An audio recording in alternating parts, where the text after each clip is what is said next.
ఆంధ్రప్రదేశ్ కి సంబంధించిన ఎంపీ సీట్లకు సంబంధించి కూడా కొన్ని అప్డేట్స్ వస్తున్నాయో మనం చూద్దాం. నర్సాపురం ఎంపీ బీజేపీ శ్రీనివాస్ వర్మ ప్రస్తుతం 2,04,727 ఓట్ల లీడ్ చూపిస్తున్నారు. అండ్ ఏపీ బీజేపీ అధ్యక్షురాలు పురంధేశ్వరి రాజమండ్రి నుంచి 2 లక్షలకు పైగా మెజారిటీ ఆమె కొనసాగుతున్నారు. ఇక ఇంట్రెస్టింగ్ గా ప్రస్తుతం కడపలో అయితే 11వ రౌండ్ కంప్లీట్ అయిన తర్వాత అవినాష్ రెడ్డి 47,300 మెజారిటీతో ఉన్నారు. ఇంకొక ఏలూరు పార్లమెంట్ విషయానికి వస్తే టీడీపీ లీడ్ లో ఉంది. అలాగే నంద్యాలలో బైరెడ్డి శబరి 35,000 ఓట్ల ఆధిక్యంలో కొనసాగుతున్నారు. సో అది పరిస్థితి. అండ్ ఇంకొకటి శ్రీశైలం ఆత్మకూరులో అయితే ఎమ్మెల్యే సీట్లకు సంబంధించి కాస్త ఇంట్రెస్టింగ్ పరిణామం కనిపిస్తుంది. ఆత్మకూరులో టీడీపీ మీద వైసీపీ మెజారిటీ ఎంతో తెలుసా? 3 ఓట్లు. ఇప్పుడు రౌండ్ 13వ రౌండ్ కి వచ్చిన తర్వాత మెజారిటీ కాస్త 1471కి వచ్చింది ఆనందం. అండ్ ఇంకొకటి భీమవరంలో జనసేన నేత ఆంజనేయులు గెలిచారు. ఇదే భీమవరం నుంచి కంటెస్ట్ చేసి గత ఎన్నికల్లో పవన్ కళ్యాణ్ ఓడిపోయారు. ఇప్పుడు మళ్ళీ అక్కడ జెండా పాతుంది జనసేన. ఉరవకొండ నుంచి పయ్యావుల కేశవ్ గెలిచారు. సెంటిమెంట్ ని మార్చేశారు ఇప్పుడు ఆయన కూడా. సెంటిమెంట్ మార్చారు. పయ్యావుల కేశవ అనంతపూర్లో ఆయన ప్రామినెంట్ మంత్రి క్యాండిడేట్.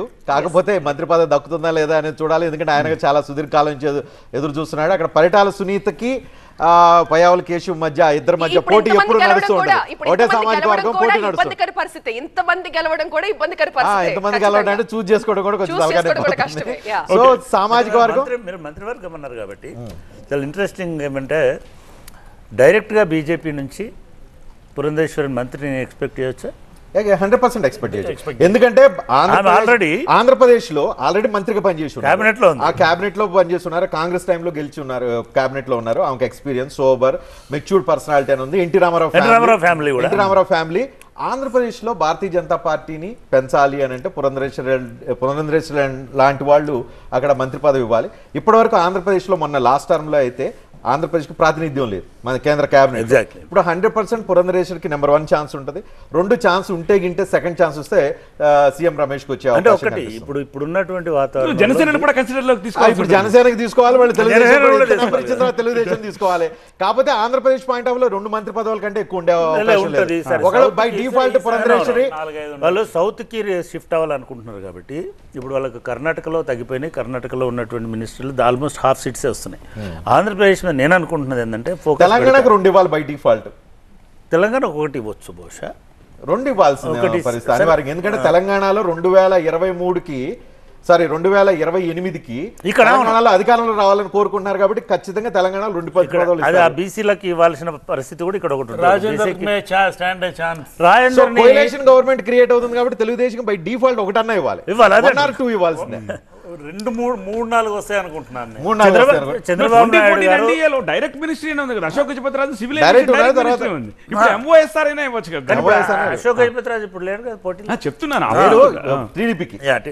టీడీపీకి డెఫినెట్ గా 2 ఇవ్వాల్సి వస్తుంది.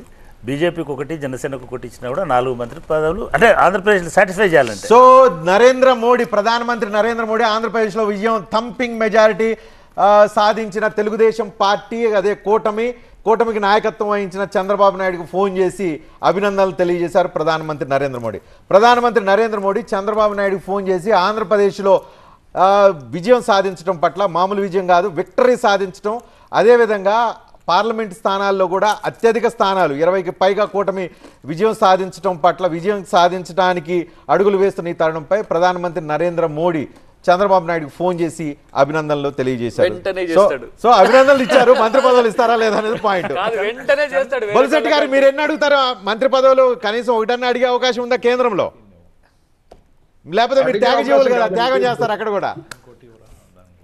అది స్ట్రాటజిక్ గా చేస్తున్నప్పుడు అలయన్స్ జనసేన బీజేపీ ఉంది కాబట్టి డెఫినెట్ గా BJP will take care of Janasena. అది మా ఉద్దేశం. అది ఏ రకంగా అన్నది విల్ డిసైడ్, అంటే కోర్స్ విల్ డిసైడ్. ఎందుకంటే అక్కడ కేంద్రంలో ఎన్ని వచ్చినాయి, ఇప్పుడు ఎలాగా నార్త్ లో తగ్గినాయి, సౌత్ లో ఎక్కువ వచ్చినాయి బీజేపీకి అంటే అలయన్స్ ఎన్డీఏకి. కాబట్టి సౌత్ నుంచి కొద్దిగా ఎక్కువ మంది మంత్రులు వచ్చే అవకాశం ఉంటుంది.